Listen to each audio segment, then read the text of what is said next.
ভারত বাংলাদেশ সীমান্তে নিরাপত্তা ব্যবস্থায় নতুন মাত্রা যোগ করতে বড় ধরনের পরিকল্পনা হাতে নিয়েছে ভারত। সীমান্ত জুড়ে কাঁটাতারের বেড়া নির্মাণের উদ্যোগ চলমান থাকলেও এবার গুরুত্ব পাচ্ছে গোয়েন্দা তৎপরতা। সীমান্তবর্তী এলাকায় সাবসিডারি ইন্টেলিজেন্স ব্যুরো এসআইবি এর স্থায়ী অফিস ও আবাসন নির্মাণের জন্য প্রায় ৫০ একর জমি চেয়েছে কেন্দ্রীয় সরকার। জানা গেছে এক জায়গায় নয় বরং ৪০টি আলাদা স্থানে ছোট ছোট প্লটে এই অবকাঠামো গড়ে তোলার পরিকল্পনা রয়েছে।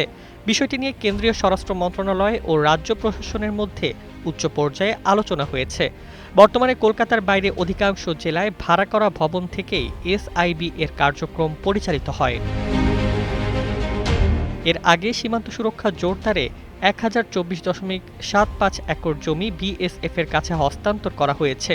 ওই জমিতে ১৭২.৬ কিলোমিটার এলাকা জুড়ে নতুন কাঁটাতারের বেড়া নির্মাণের কাজ এগিয়ে নেওয়া হচ্ছে। অনুপ্রবেশ, চোরাচালান এবং নিরাপত্তা সংক্রান্ত ঝুঁকি মোকাবেলায় এসব পদক্ষেপ নেওয়া হচ্ছে বলে সংশ্লিষ্ট সূত্রের দাবি।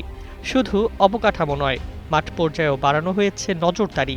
সীমান্তবর্তী মালদহে লাইসেন্সধারী টোটো চালকদের পরিচয় যাচাই শুরু করেছে প্রশাসন।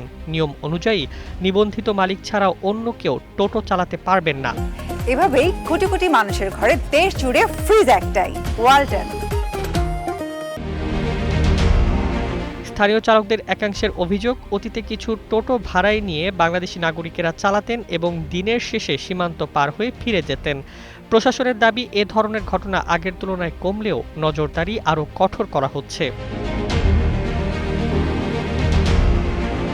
সীমান্তে বেড়া নির্মাণ, গোয়েন্দা নেটওয়ার্ক সম্প্রসারণ এবং স্থানীয় পর্যায়ে কড়া তদারকি সব মিলিয়ে ভারত এখন বাংলাদেশ সীমান্তে নিরাপত্তা ব্যবস্থাকে আরও শক্তিশালী করার দিকেই জোর দিচ্ছে। Desk report, Bangladesh bulletin.